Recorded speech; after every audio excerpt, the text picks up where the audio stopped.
قال الله تعالى في القرآن الكريم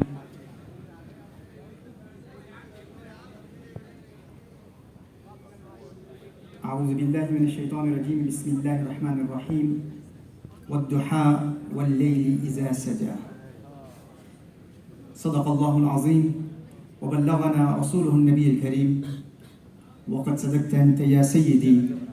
يا سيدي يا سيدي يا سيدي يا مكي يا مدني يا عربي يا قرشي يا هاشمي ويا سيدنا يا سيدنا يا سيدنا يا حبيبنا يا طبيبنا يا حبيب المصطفى المجتبى صلى الله عليه وآله وسلم.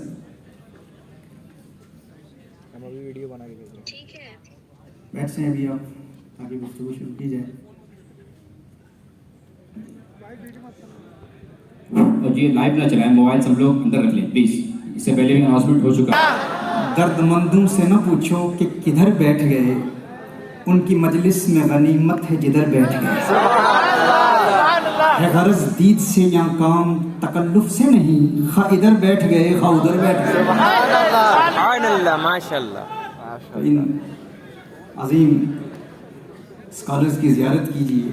جس جگہ ملتی ہے بیٹھ جائیں تاکہ گفتگو کا آغاز کیا جائے. مجھے جو سبجیکٹ دیا گیا ہے وہ ڈپریشن کا سبجیکٹ ہے. آپ کے جذبات کو دیکھ کر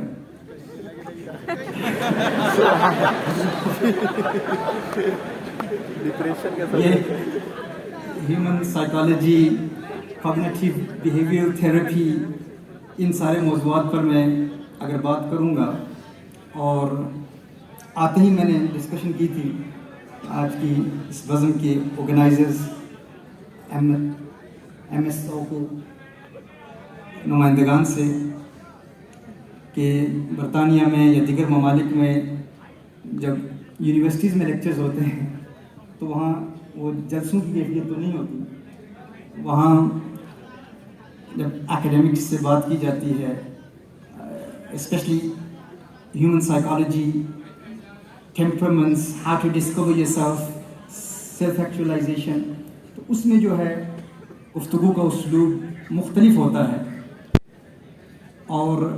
ابھی میں بیٹھا ہوا دیکھ رہا تھا تو حضرت سے میں نے پوچھا کہ حضرت یہ موضوع کیا ہونا چاہیے, کیونکہ بڑی تعداد میں بردرز, اسٹوڈنٹس, سسٹرز کی جانب سے بھی میسیجز آئے کہ ہم خاص اس موضوع کو سننے کے لیے آئے ہیں کہ ڈپریشن کے حوالے سے کوپنگ میکینزمز کیا ہیں. اور پھر جب ان بھائیوں کے جذبات میں دیکھ رہا ہوں تو جب حضرت اشعار پڑھ رہے ہیں تو اس اشعار پر ان کا ریئیکشن جب سن رہا ہوں, دیکھ رہا ہوں, تو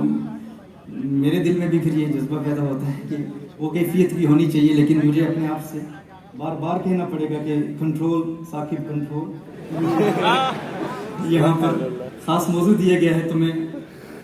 اسی موضوع پر ہی بات کروں, کیونکہ پھر یہ ریکارڈنگز ہوتی ہیں, پوری دنیا میں نشر کی جاتی ہیں, اور اس حوالے سے سرکار صلی اللہ علیہ وسلم کی محبت اور شان پر بھی چند معروضات آپ کی بارگاہ میں پیش کرنے کی سعادت حاصل کروں گا. لیکن مجھے امید ہے کہ وہ سبجیکٹس جو شاید اس وقت آپ کو ڈائریکٹلی ریلیٹ نہ کرتے ہوں, جن لوگوں کے لیے وہ سبجیکٹس ہیں, کیونکہ یہ وہ موضوعات ہیں جو آج ہماری سوسائٹی میں ایک ٹبو قسم کا سبجیکٹ مانا جاتا ہے. لوگ اس پر بات ہی نہیں کرتے. جو ذہنی تناؤ اور اعصابی دباؤ کے مرض میں مبتلا ہوتے ہیں, لوگ انہیں نظر حقارت سے دیکھتے ہیں, ان کی تحقیر اور تذلیل کی جاتی ہے کہ تو پاگل ہے, تو تجھے مینٹل ہیلتھ ایشوز ہیں, تو لوگ ڈرتے ہیں. یہ وہ موضوعات ہیں ان پر بہت کم بات کی جاتی ہے. میں دیکھ رہا تھا لاسٹ ایک study WHO World Health Organization کے مطابق ہندوستان میں ہر 20 افراد میں ایک فرد ڈپریشن کے مرض میں مبتلا ہے. یہ انڈیا کے متعلق رپورٹ ہے کہ ایوری 20 پیپل میں ایک بندہ ڈپریشن کے مرض میں مبتلا ہے. اور غالباً لاسٹ جو میں نے 2012 میں دیکھا تھا اس وقت 2.5 لاکھ افراد ایسے تھے جو اس سال میں ڈپریشن کے مرض میں مبتلا تھے. اور جس کے نتیجے میں سوئسائڈس کمٹ کی گئی اور کسی نے ان کی اصلاح نہیں کی، کیونکہ ایسے سینٹرز ہی نہیں ہیں، ایسی آرگنائزیشنز ہی نہیں ہیں، اور اگر ہیں بھی تو لوگ بہت زیادہ اس حوالے سے ہچکچاہٹ کے ساتھ بات کرتے ہیں، ڈرتے ہیں کہ یہ بات کی جائے تو لوگ ہمیں پاگل کہیں گے، حالانکہ یہ ایک ریئل مرض ہے، ایک بیماری ہے۔ اور دوسری طرف ہمارے ہاں یہ بھی ایشو ہے کہ اگر کوئی اس مرض میں مبتلا ہو تو یا تو کہا جاتا ہے تیری ایمان کی کمزوری ہے،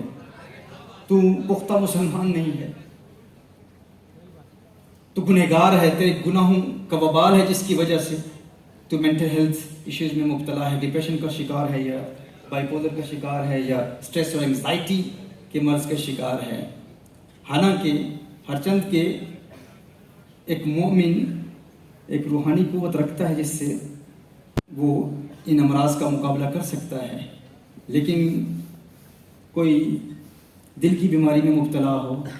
یا ڈائبٹیز ہو یا اور کوئی گھٹنوں کا درد ہو تو اسے یہ نہیں کہا جاتا کہ تیرے گناہوں کا وبال ہے، ایمان کی کمزوری ہے، کہا جاتا ہے تجھے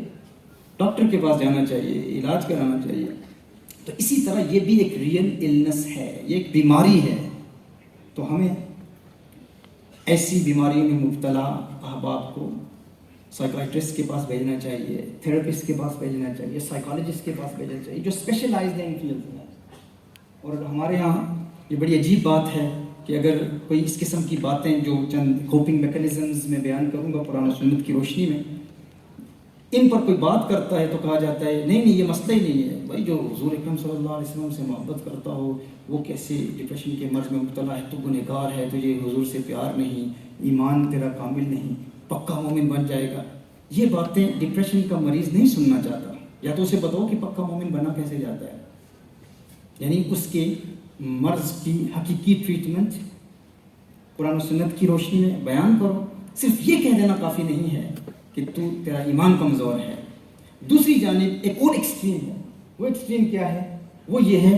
کہ چونکہ یاد رکھیے کہ ڈپریشن کے مرض میں جو مبتلا ہوتا ہے نا، وہ یا تو خود کو بلیم کرتا ہے کہ میں ہوں ہی نکما، میں کسی قابل نہیں، میرے اندر کوئی کیپیبلٹی نہیں، کوئی مہارت، قابلیت، استعداد نہیں ہے، مجھے لوگ فیلئر کہتے ہیں، میرے والدین بھی فیلئر کہتے ہیں، ہر کوئی مجھے بلیم کرتا ہے۔ تو وہ اس کانسٹنٹلی بینگ ہیوملیٹیڈ، اس کے نتیجے میں وہ یہ سمجھتا ہے کہ میں ہوں ہی ناکارہ، احمق ہوں، فیلئر ہوں، میں کسی قابل نہیں ہوں۔ تو اس بندے کو آپ نے یہ بتانا ہوتا ہے کہ آپ اس اسٹیج سے باہر نکلو، لیکن جب آپ کہتے ہیں کہ تیری غلطی ہے، تیری خطا ہے، تو وہ ڈپریشن کے مرض میں مزید اس دلدل میں پھنستا چلا جاتا ہے۔ تو یہ تو لاسٹ چیز ہے جو اسے بتانی چاہیے۔ ایک یہ بیماری ہے۔ دوسری بیماری ہمارے جاہل عامل ہیں جو کہتے ہیں کہ تجھ پر کسی نے جادو کر دیا ہے، کسی نے تیرے دماغ کو بند کر دیا ہے جس کی وجہ سے تو اس مرض میں مبتلا ہے۔ یاد رکھیں یہ ایک اور ایکسٹریم لیول ہے، یعنی دونوں جانب ایکسٹریم لیولز ہیں، ہر چند کے ہم جادو اور اس کے اثرات کو مانتے ہیں، لیکن جب اسے یہ کہہ دیا جاتا ہے کہ فلاں تیرے رشتہ دار نے تجھ پر ایسا جادو کیا جس کے نتیجے میں تجھ پر یہ اثرات ہیں اور ان بندشوں کی وجہ سے آج تجھ میں یہ سمپٹمز ظاہر ہو رہے ہیں، اور پھر وہ دوسروں کو بلیم کرنا شروع کر دیتا ہے۔ وہ کہتا ہے کہ میں آج ناکام ہوں تو میری ناکامی کی وجہ میری خالہ ہے، میری ساس ہے، یا فلاں شخص ہے، وہ جس نے فلاں قبرستان میں جا کے کوئی تعویذ رکھ دیے تھے جس کی وجہ سے میں آج کامیاب نہیں ہو پایا، اگر نہ میرے اندر بڑی قابلیتیں تھیں، بڑی صلاحیتیں تھیں۔ تو وہ اپنی ہر کمزوری، ہر نااہلی کے حوالے سے بلیم کسے کرتا ہے؟ کسی اور کو کرتا ہے۔ تو یہ دو ایکسٹریمز ہیں، ان دونوں سے بچنا انتہائی ضروری ہے۔ اس حوالے سے آئیے سب سے پہلے ہم قرآن و سنت کی روشنی میں اور اپنے اکابر صوفیاء کی روشنی میں، جس طرح خواجہ خواجگان، خواجہ غریب نواز، عطاء الرسول فی الہند، خواجہ معین الدین چشتی اجمیری رحمہ اللہ کے حوالے سے حضرت نے بیان کیا کہ ان کی کاوشوں، ان کی محنتوں کا ثمرہ ہے کہ آج الحمدللہ ہم روحانی میٹروں کی بات کرتے ہیں اور عشق کی بات کرتے ہیں، محبت کی بات کرتے ہیں، ایمان کی بات کرتے ہیں، اسلام کی بات کرتے ہیں، لیکن ہمیں اسٹڈی کرنا پڑے گا کہ خواجہ خواجگان، خواجہ غریب نواز علیہ رحمہ لوگوں کی تربیت کیسے کرتے تھے۔ میں نے اس پر کافی کام کیا ہے میرے نزدیک ہمارے مشائخ چشت اہل بہشت خاص طور پر اس فن کے ماہرین ہوتے ہیں، خاص طور پر ان کے منہج کو سٹڈی کریں۔ میں اکثر ایک بیان کیا کرتا ہوں، ہمارے امام اعظم ابو حنیفہ رحمہ اللہ سے ایک قول منسوب ہے جسے میں نے مختلف لیکچرز میں بھی بیان کیا انگلش میں، کہ some times I would rather lose the debate and win the person than to win the debate and lose the person۔ کبھی کبھی میں مناظرہ ہار کر بندہ جیتنا پسند کرتا ہوں بجائے اس کے کہ مناظرہ جیت کر بندہ گوا بیٹھے۔ کبھی کبھی جو آپ سے بات کر رہا ہے اس کو ڈیبیٹس کے ذریعے سمجھانا، اسلام کی حقانیت واضح کرنا اور اس سے آرگیو کرنا اور ریشنل ایویڈنسز کے ذریعے ہر چند کے، یہ ہماری ٹریڈیشن کا حصہ ہے، ہمیں وہ بیان کرنا ہے، لیکن حال مخاطب کو دیکھ کر بات کرنا اور اس کی ریکوائرمنٹس کو، اس کی ضروریات کو سمجھنا ہیومن سائیکالوجی کی روشنی میں، اور پھر کبھی کبھی اس کی بات سن کر جواب نہ دینا۔ اس کا فائدہ یہ ہوتا ہے کہ وہ بندہ پھر آپ کے پاس آئے گا، پھر آپ کو سنے گا، لیکن اگر آپ نے اس کو کنفیوٹ کر دیا، بالکل ریفیوٹ کر دیا، تو یا وہ آپ سے ڈرے گا پھر واپس آپ کے پاس آئے گا ہی نہیں، یا پھر اپنے سے بہتر کسی استاد کے پاس جا کر تحقیق کر کے آپ سے ڈیبیٹ کرنے کے لیے پھر واپس آئے گا، بدلہ لے گا، لیکن اصلاح کا پہلو ختم ہو جائے گا۔ لیکن ہمارے اسپریچول گائیڈ، ہمارے غوث اعظم پیران پیر میرا دستگیر، جو اس میکدائے تربیت کے فیض یافتہ ہیں، وہ انسان کی نفسیات کو اسٹڈی کرتے ہیں اور اس کے مطابق پھر دین اسلام کی دعوت دیتے ہیں۔ اسی طرح خواجہ خواجگان علیہ رحمہ کا یہ اسلوب انتہائی اہم ہے۔ اس حوالے سے قرآن کریم کی جس سورہ مبارکہ کا میں نے انتخاب کیا اور بڑی خوشی ہوئی کہ قاری صاحب نے بھی اسی سورہ سے آج کی اس بزم کا آغاز کیا۔ اس میں اللہ جل وعلا الضحیٰ کی قسم یاد فرماتا ہے، والضحیٰ واللیل اذا سجا۔ اس سورہ کے حوالے سے سب سے پہلے میں آپ کو بتا دوں اس کے شان نزول کے حوالے سے چند باتیں، کیونکہ یہ سورہ مبارکہ زندگی کے مختلف شعبوں میں ہماری رہنمائی کرتی ہے، اور مختلف سائنسز کے حوالے سے اس میں تھیالوجی ہو، علم الکلام ہو، عقائد ہوں، اس میں چند فقہی مسائل ہوں، چند اصولی مسائل ہوں، اس میں نبی کریم صلی اللہ علیہ وسلم کی سیرت کا پہلو ہو، حضور اکرم صلی اللہ علیہ وآلہ وسلم کے حسن کو بیان کرنا ہو، عقائد اہل سنت و جماعت کو بھی ہم اسی صورت کی روشنی میں بیان کرتے ہیں، اور اس کے علاوہ بے شمار ایسے موضوعات ہیں۔ مکمل سیرت مصطفیٰ صلی اللہ علیہ وسلم کا خلاصہ ہے یہ سورۃ الضحیٰ۔ یہ اس کو آپ ایک کنٹینٹ سمجھ سکتے ہیں، کنٹینٹ کہہ سکتے ہیں۔ اس طرح سورۃ العصر ہے، سورۃ العصر تمام قرآن کا خلاصہ ہے۔ اگر آپ تفسیر قرآن کے اسٹوڈنٹ ہیں تو آغاز آپ کو سورۃ العصر سے کرنا چاہیے، کیونکہ امام شافعی علیہ رحمہ ارشاد فرماتے ہیں لو لم ينزل من القرآن سواها لكفت الناس۔ اگر سورۃ العصر کے علاوہ کوئی صورت نازل نہ ہوتی تو انسان کی ہدایت کے لیے یہ ایک ہی صورت کافی تھی۔ لو تدبر الناس هذه السورة لوسعتهم۔ اگر لوگ فقط اسی صورت پر تدبر کرتے، امام شافعی علیہ رحمہ ارشاد فرماتے ہیں تمام انسانیت کی ہدایت کے لیے یہی ایک صورت کافی ہوتی۔ تو جس طرح تمام قرآن کا خلاصہ سورۃ العصر ہے، اسی طرح تمام سیرت مصطفیٰ صلی اللہ علیہ وسلم کا خلاصہ سمری سورۃ الضحیٰ ہے، سورۃ الضحیٰ۔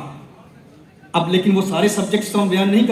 کر پائیں گے، ہم صرف اور صرف اس میں ڈپریشن کے حوالے سے چند باتیں آپ کی بارگاہ میں پیش کریں گے۔ نبی کریم صلی اللہ علیہ وآلہ وسلم پر جب وحی نازل ہوئی، سورۃ العلق کا نزول ہوا، سورہ مزمل نازل ہوئی، سورۃ المدثر نازل ہوئی، پھر اس کے بعد وحی کا سلسلہ کچھ وقت کے لیے رک گیا۔ جب وحی کا سلسلہ رکا تو ظاہر بات ہے نبی کریم صلی اللہ علیہ وآلہ وسلم غمگین تھے، پریشان تھے۔ جب انسان جسے قرآن کریم کی تلاوت کی عادت، لیکن جن پر قرآن کریم نازل ہو رہا ہو، وہ نزول وحی کا سلسلہ چند دنوں کے لیے رک جائے تو آپ محسوس کر سکتے ہیں کہ نبی کریم صلی اللہ علیہ وآلہ وسلم اس وقت کس قدر اضطراب اور بے قراری کی کیفیت میں تھے۔ اور پھر دوسری جانب غیر مسلم نبی کریم صلی اللہ علیہ وآلہ وسلم پر تنقید کر رہے ہیں۔ جمیل جیسی گستاخ عورت نے حضور اکرم صلی اللہ علیہ وسلم سے ارشاد فرمایا کہ تیرا شیطان اب تجھ سے باتیں نہیں کرتا، علیہ باللہ۔ یہ غیر مسلموں کے تانے تھے، تنقید کرتے تھے، اور محبت کی تنقید، محبت کا تانا وہ ناقابل برداشت ہوتا ہے۔ محبت کا تانا یعنی اگر مثال کے طور پر آپ کو کسی سے محبت ہے اور آپ کا محبوب آپ سے پیار کرتا ہے، آپ اس سے پیار کرتے ہیں، محبت کرتے ہیں، لوگ جو باتیں کرتے ہیں آپ ان کو اگنور کرتے ہیں. لوگ کہتے ہیں تیرا محبوب ایسا ہے، تو ایسا ہے، تنقید کریں، تمسخر اڑائیں، تو آپ کہتے ہیں یہ باتیں کرنے والے یہ باتیں کرتے رہیں، مجھے ان سے کیا غرض، کم از کم میرا محبوب تو مجھ سے محبت کرتا ہے نا. ہماری محبت کا رشتہ بڑا پختہ ہے تو مجھے اپنے محبوب سے غرض ہے. تو ایسے تانے انسان برداشت کر سکتا ہے، لیکن جب محبت کے تعلق کا تانا ہو کہ دیکھ اب تیرا محبوب تجھ سے بات ہی نہیں کرتا، جس سے پیار کا تجھے دعویٰ ہے اب وہ تجھ سے بات ہی نہیں کرتا. دیکھیں جو محبت کے ان مراحل سے حقیقتاً گزرے ہیں وہ اس کو محسوس کر سکتے ہوں گے کہ اگر آپ کا محبوب آپ سے بات ہی نہ کرے، آپ اس کو ڈائریکٹ بار بار رابطہ کر رہے ہوں، مثال کے طور پر آپ ٹیکسٹ میسیج بھیجیں اپنے محبوب کو اور آپ کو میسیج کا جواب نہ ہے، آپ کتنے تجسس سے، کتنی محبت بھری نگاہوں سے اپنے موبائل کو بار بار دیکھ رہے ہوں گے کہ واٹس ایپ کا وہ میسیج، وہ بلو ٹکس آ گئی ہیں لیکن جواب کیوں نہیں آیا. تو یہ کس قدر آپ کو تکلیف ہوگی. ہاں تو جو اس محبت کے مراحل سے گزرا ہے وہ جانتا ہے کہ انتظار کی گھڑیاں کتنی طویل ہوتی ہیں، کتنی انسان کو تکلیف ہوتی ہے. اور ادھر یہ حضور اکرم صلی اللہ علیہ وآلہ وسلم کی ذات ہے، وہی کا سلسلہ شروع ہوا، اچانک وہی رک جاتی ہے اور پھر غیر مسلم تانے دے رہے ہیں الیاذ باللہ کہ اب تیرا محبوب تجھ سے باتیں نہیں کرتا. اس کیفیت میں نبی کریم صلی اللہ علیہ وآلہ وسلم اچانک سیدنا جبریل امین آتے ہیں اور پڑھتے ہیں والضحى واللیل اذا سجى ما ودعك ربك وما قلى وللآخرة خير لك من الأولى ولسوف يعطيك ربك فترضى ألم يجدك يتيما فآوى ووجدك ضالا فهدى ووجدك عائلا فأغنى فأما اليتيم فلا تقهر وأما السائل فلا تنهر وأما بنعمة ربك فحدث. نبی کریم صلی اللہ علیہ وسلم پر جب یہ سورہ نازل ہوئی، حضور اکرم صلی اللہ علیہ وآلہ وسلم کے لبوں پر مسکراہٹ کی کھلکھلاہٹ ہے، حضور مسکرا رہے ہیں اور حضور اکرم صلی اللہ علیہ وسلم کی محبت، خوشی کا عالم یہ ہے کہ جذبات میں آ کر حضور اکرم صلی اللہ علیہ وسلم نے فرمایا اللہ اکبر اللہ اکبر اللہ اکبر، اور ایک روایت کی روشنی میں فرمایا اللہ اکبر لا الہ الا اللہ واللہ اکبر. یہ حضور اکرم صلی اللہ علیہ وسلم کی